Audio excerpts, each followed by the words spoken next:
chapter 4 actually is where we are. Now I started to say a while ago, there was a song out a lot of years ago, actually written by an evangelist who traveled around with his family. I guess he still does. But it asked a question that the lyrics stayed with me. And the question was this: what kind of church would my church be if every member were just like me? Well, that's something to think about this morning. It goes on to say, how many souls would be saved today if it all depended on what I say? How many prayers would the Lord have to answer if all he ever heard came from me? What kind of church would my church be if every member were just like me? Now, we'll chew on that for a second, but we'll kind of get a little more personal. What kind of church? Look around, we've got a few visitors here, but a lot of people here that would claim Pine Hill Baptist Church as your church.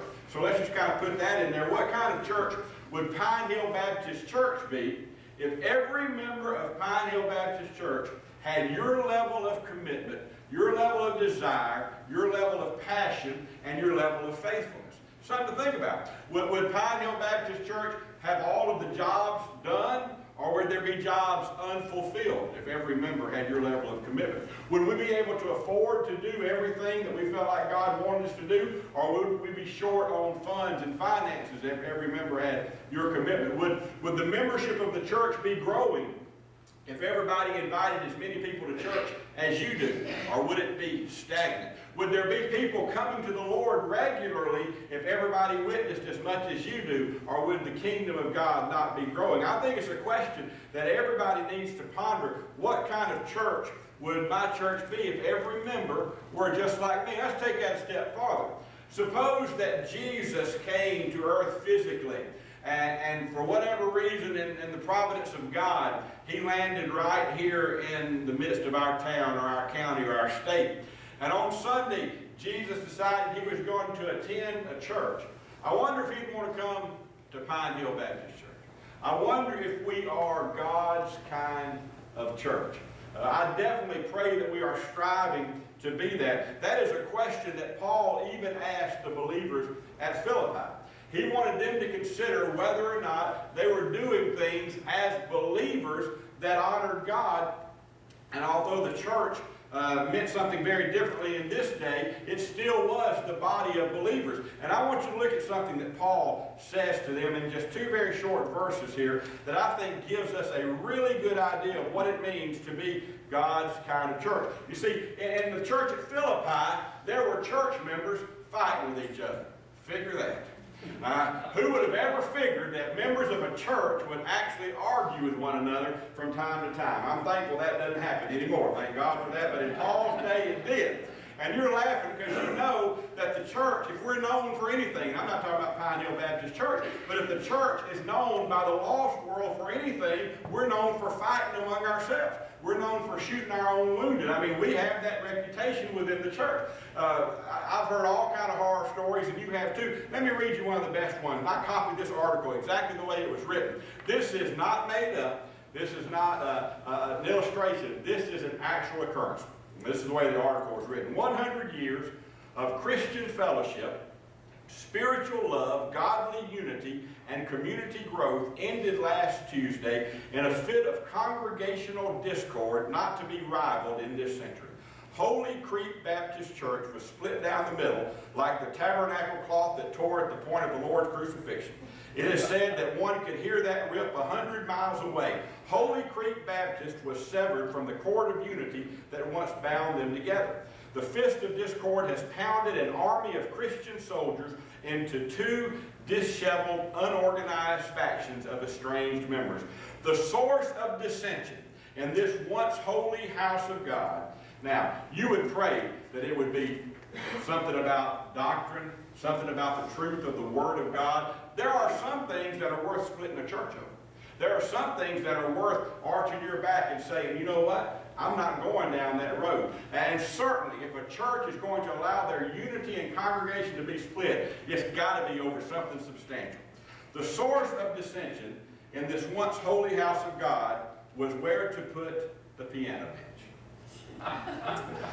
Landover Baptist Church members who have friends or relatives at Holy Creek Baptist, you know it's interesting, people at other churches always know what's going on in your church. You just ask them, they can tell you. Landover Baptist members who have friends or relatives at Holy Creek Baptist say the old bench was always a source of hostility. People should have seen this coming.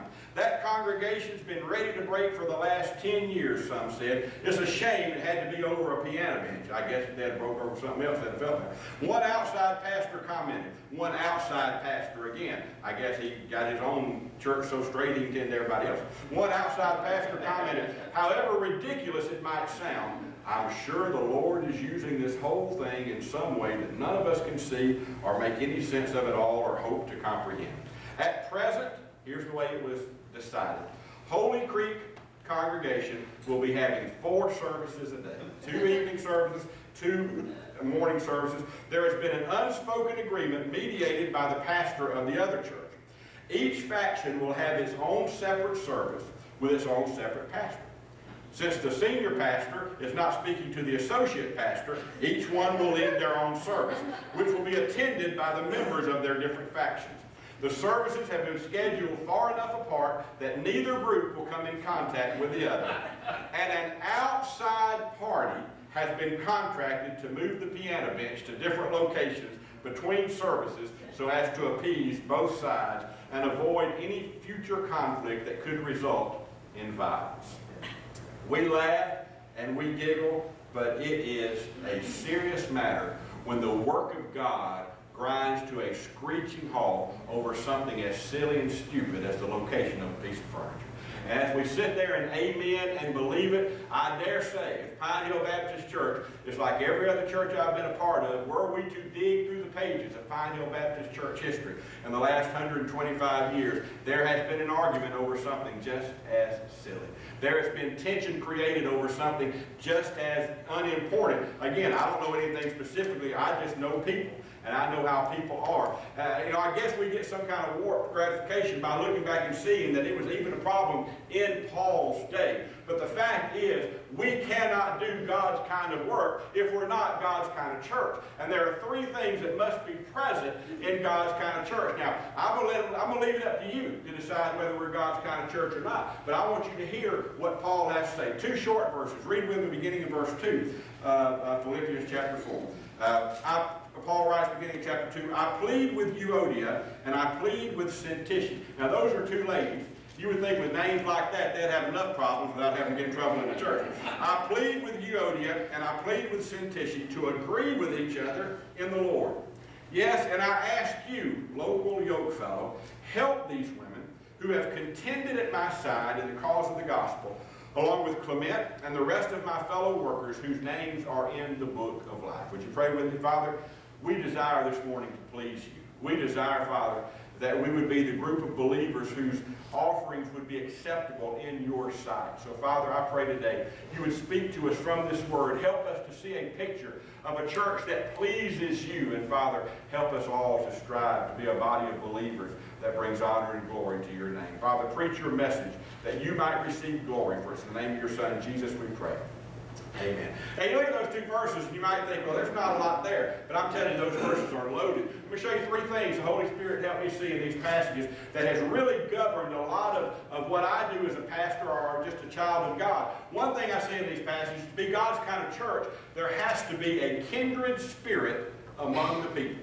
There must be a kindred spirit among the people. I want you to see the simple yet profound statement that Paul makes here in verse 2. And listen, if he were alive today and giving counsel to churches, if he would give the kind of counsels that we are taught in seminary and taught by different counseling agencies to give, and I'm not putting them down, it's good advice, but here's what Paul would say today. He would say, you know, both parties need to undergo counseling or bring an outside arbitrator. Do you know that there are so many church conflicts just within the Southern Baptist churches that we have guys employed by your and my cooperative program money, part of it by the State Board of Missions, whose job is to arbitrate church conflicts. That's what they do. They go from one conflicted church to another, trying to keep churches from splitting. This is an epidemic problem, and part of it stems from a fundamental misunderstanding of what we are. Hey, listen this morning. You need to understand that as a church, we are not a corporation, we are not a labor union, we are not a political party, and we are not a society club. We are the church of the living God, and we don't live like everybody else.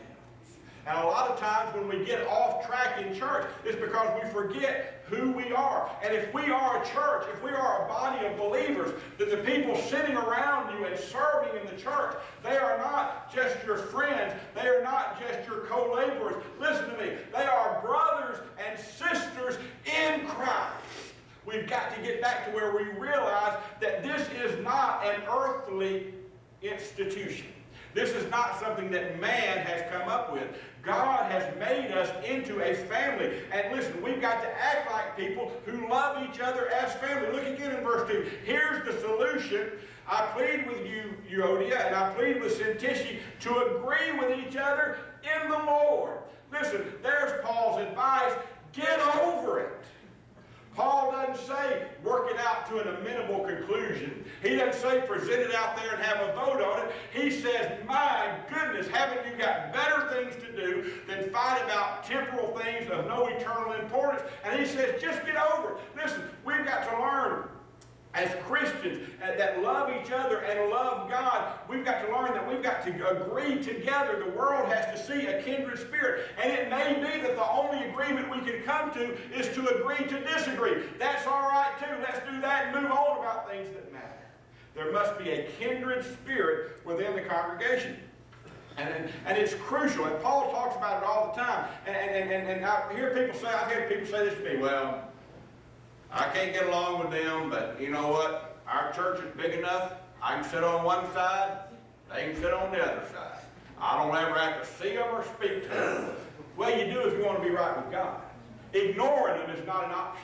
He didn't say, Euodia and Syntyche, if you can't work this thing out, then just go your separate ways. You see, that would be a good solution for an earthly institution. But for a godly institution, we've got to get along with one another. There must be a kindred spirit. Paul always returned to this. When he wrote to the Corinthians, 2 Corinthians, he said, that I'm afraid when I come to you, I may not find you as I want you to be. I fear there may be quarreling, jealousy, outburst of anger, faction, slander, gossip, arrogance, and disorder. Sounds like he's been attending the Southern Baptist Convention the last 4 or 5 years with all the infighting we've had going on. Paul says we ought not be that way. There's no room for stressing on petty problems that cause divisions within the church. Now, how does that affect Pine Hill Baptist Church? I mean, we've got a wonderful fellowship. I am so thankful for the love that you have for God and each other. I have seen that. I talk to a lot of our visitors when they come and people that have become members of our church, and by and large, the reason they do, and by the way, it's not the preacher. You might come one time to hear a preacher. You might come back a second time to hear a preacher, but a church doesn't become your church because of the preacher. The church becomes your church because you decide that you want to serve God alongside brothers and sisters in Christ, and you develop relationships that infiltrate your entire life, and you go forward. And I know there are people that have united with this church because they love the way that you love God and love each other. They love that kindred spirit. But I'm not foolish enough to think that Satan is not plotting right now a way to break that up. He's already sowing seeds. I have no idea what he's saying. Brother Chris must have heard something. I hadn't heard anything. I don't know. But I know the devil because he's been fighting me now for a long time. And I know that he hates for a church to grow. He hates for a church to look forward. And let me tell you, he has determined that he is going to bust up what God is trying to do at Pine Hill Baptist Church. And step one of that is to get our eyes off fighting him and getting our eyes on fighting one another. If he can break up the kindred spirit, then 90% of his battle is won. So what does that mean? Now, you've never heard me say this before, but I'm going to tell you, what I'm about to tell you is not the introduction to discipleship. What I'm telling you, sometimes when a football team plays a team that they ought to beat, and then they play a bigger team down the road that's tougher, and they'll say, this team's tougher, so this is big boy football. We got to play tough. Listen, what I'm about to tell you is big boy Christianity. This is not stuff for new Christians. This is not for the meek or the mild. But if you want God to ensure the kindred spirit that is necessary for us to be God's kind of church, let me tell you what that means. That means, number one, if there's somebody in the family of Pine Hill Baptist Church who feels you have hurt them, who feels you have wronged them, that means you go to them and ask for their forgiveness. Doesn't matter if you're right or wrong.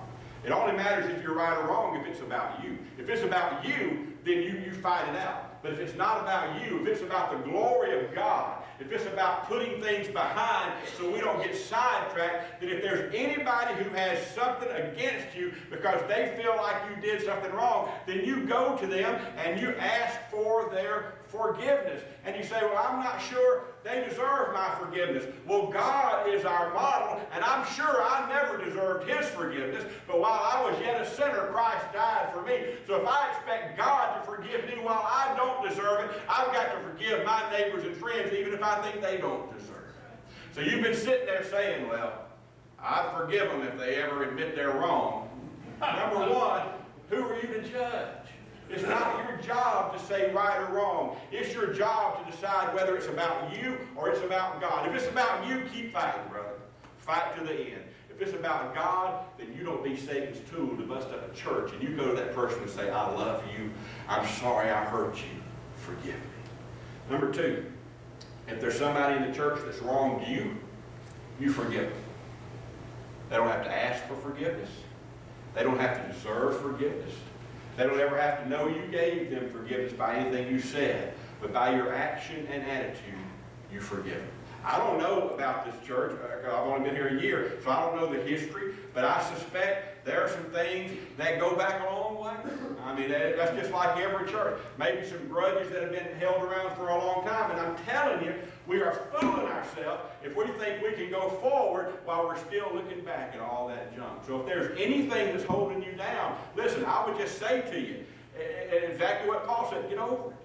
It's time to grow up, to man up, and realize that 100 years from now, all that petty stuff is not even going to be a memory. But what we did for the cause of Christ will have eternal consequences. So if somebody's wronged you, you forgive them. If you feel like somebody feels like you've wronged them, you ask for their forgiveness. Thirdly, if you see people in the church who have problems with one another, if you see people within the church who have issues with one another, you got two options. One is you try to intervene. You try to be part of the solution.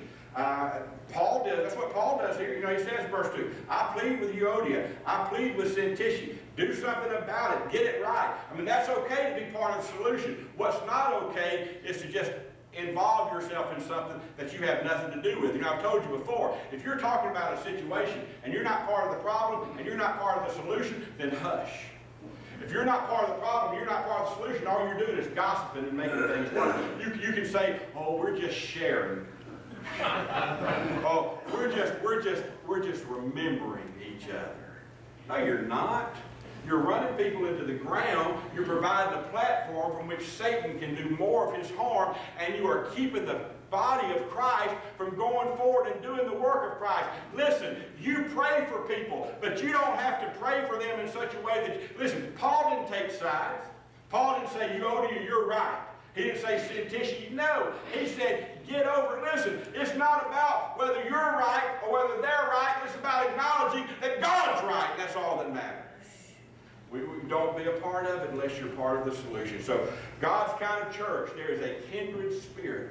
And it can happen, but Satan hates it. Let me show you very quickly what else we'll be through. Not only is there a kindred spirit among the people, but there's also a kingdom support among the people.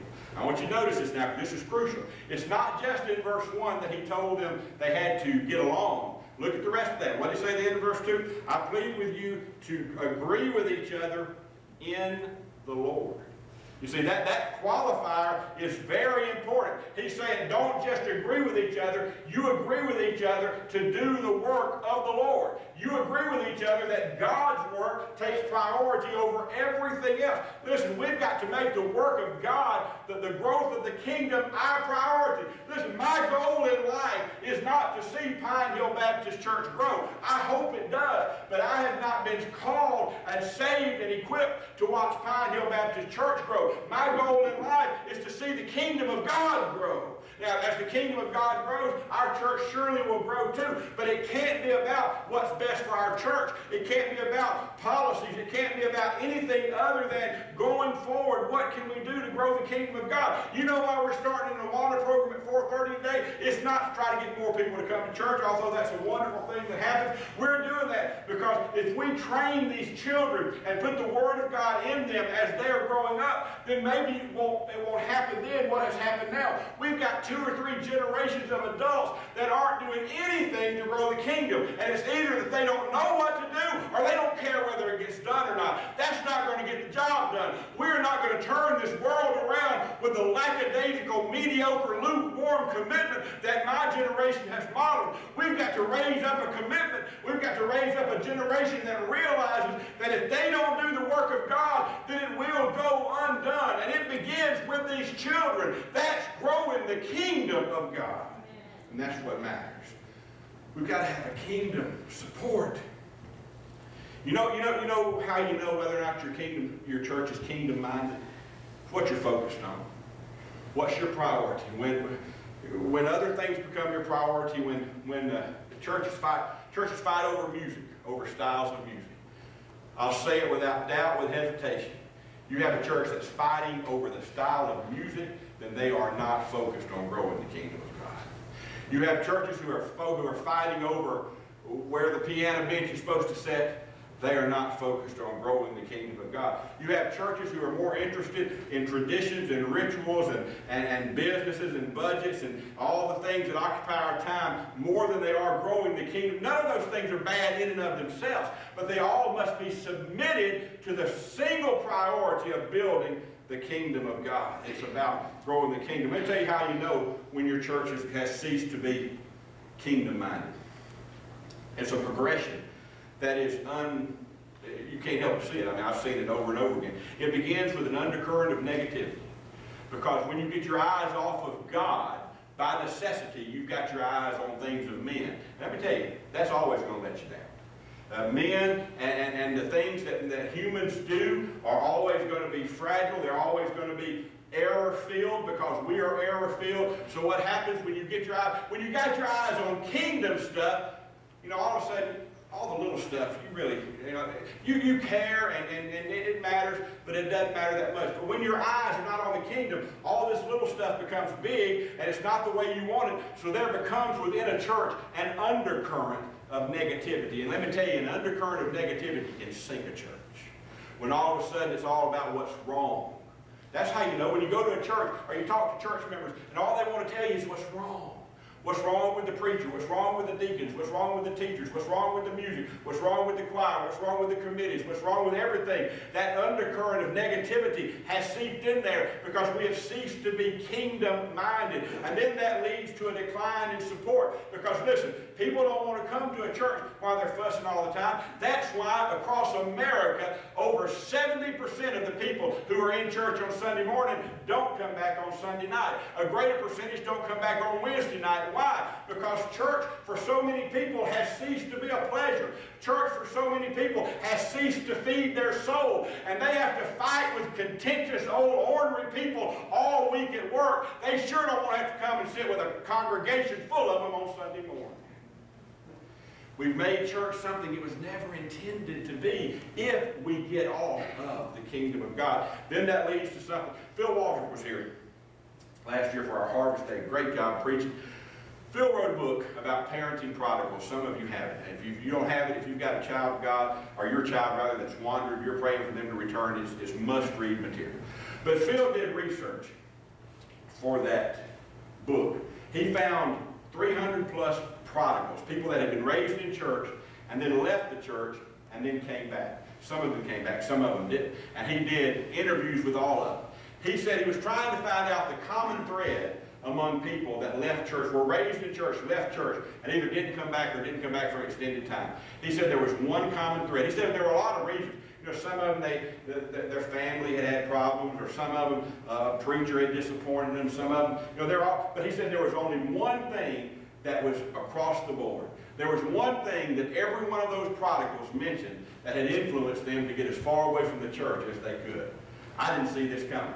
The one common thread of every prodigal was this. At some point along the way, they had seen a contentious business session in their church. They had seen the same people that teach them about Jesus on Sunday at each other's neck in a business meeting on a Wednesday night. They had seen people that professed to love the Lord act like the devil when things didn't go their way. How does that happen? Because that undercurrent of negativity that has seeped into the church because our eyes are off of the kingdom then begins to infiltrate all the different areas. And I thank God we hadn't had a contentious. Listen, and I've pastored since 1999. I have never had a single contentious business session. Now you say, are you bragging? No, I'm not bragging. I just want you to know the age of miracles has not ceased. I thank God for that. But why is it? It's because, listen, I've been fortunate enough to serve people who had their eyes on the kingdom. But don't you think for a minute that it can't happen. It can happen right among us. Then you get disaffected with your leaders. Then you cease to feel the moving or leading of the Holy Spirit. And church has watered down into something that nobody wants to be a part of. Let me show you one other thing, and then we'll stop. There's got to be a kindred spirit among the people. We've got to love each other.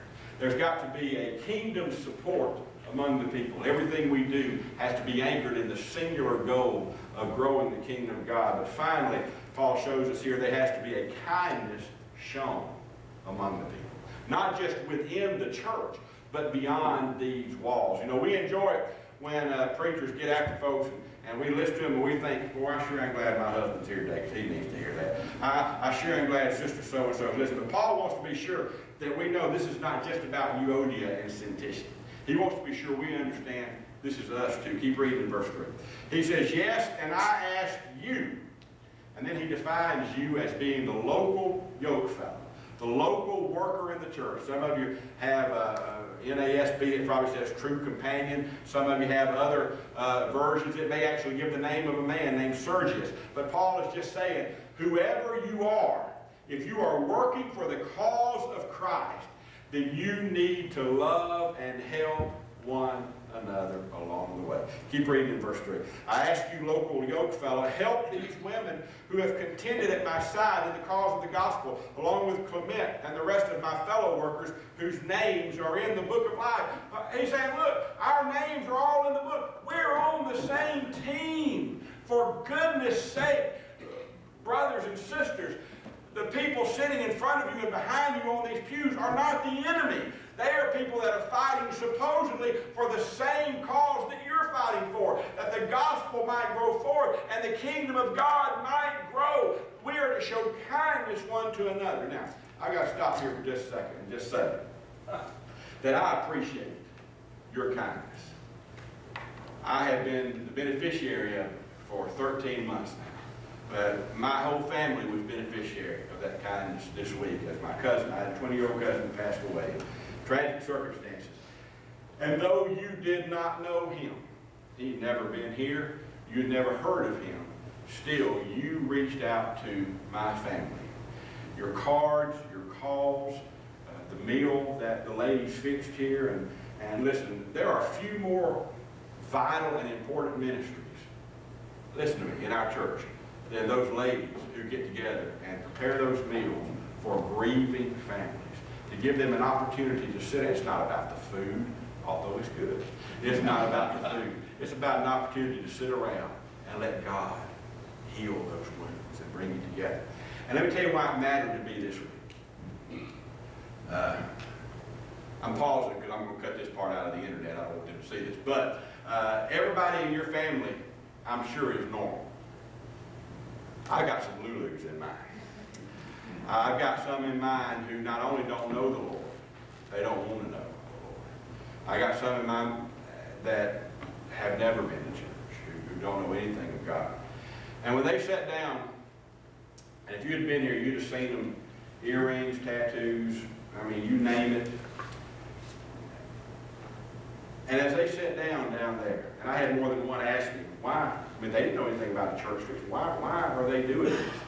I said, just to show the love of Jesus. Listen, that was such a ministry for them to see that it is not just in theory that we love one another. It's not just something we hope to accomplish, but you, as the church, reached out to these people you had never seen, and I'm telling you, it made an overwhelming impression upon them. Don't you ever underestimate the value of showing the love of Christ to a world that's dying for sin. I know I'm not the only one. There are other families that have been ministered to. There are a lot of families in this church right now that this was a rough week for. A lot of it I know, and some of it I probably don't. But I also have seen as the family of God has rallied around, and I'm thankful to be part of that kind of body. I remember, I've told you this many times, changed my life. A fellow told me as a very young pastor that as I pastor and I deal with people, if I would just make it my policy to treat everybody I deal with as if they are really hurting, that most of the time I would be right. Now, if you look around, you may not know it because we can sure hide it, but you're sitting in the middle of some people who are hurting. There are people sitting on benches beside you, around you, in front of you, that honestly don't know if they can take much more of what's in their life. There are people sitting around you who are just about to give up. And you know what? You've got two choices. You can push them down and count them out, or you can reach out a hand of Christian love and just say, I love you. I am here for you. That's when the church is being the church. So what does it matter? What do we do with that, Brother Chris?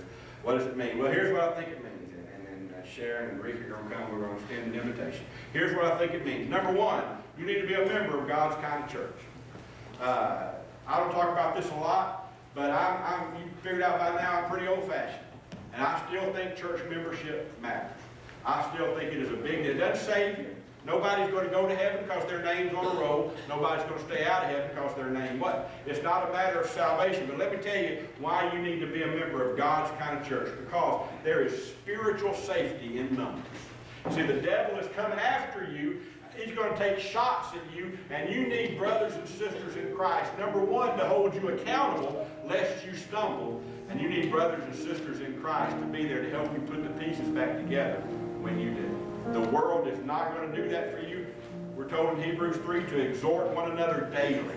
We're told in Romans 15 to admonish one another. We're told in Hebrews 10, consider one another to stir up love and good works. We need that because the world's not going to give it. But not only do we need it because of spiritual accountability, we need it because the example in the New Testament is to be part of a church. Listen, Paul is always talking about what to do with church members that are right or wrong. He's always talking about the leaders of a church. Why? Because they believe that believers would belong to a church. It's the New Testament example. It is also the only way I believe you can realize your Christian purpose. You'll never be able to as effectively evangelize the lost and equip the saved as you will be as part of a group of believers. I'm telling you, God has designed the church to be the model, to be the tool through which you can best serve Him. It is important that you become not just a member of a church, but God's kind of church. If every member were just like me, would our church have a kindred spirit? If every member were just like me, would our church have a kingdom support? If every member were just like me, would there be kindness shown? If not, then the first step to becoming God's kind of church is you becoming God's kind of person.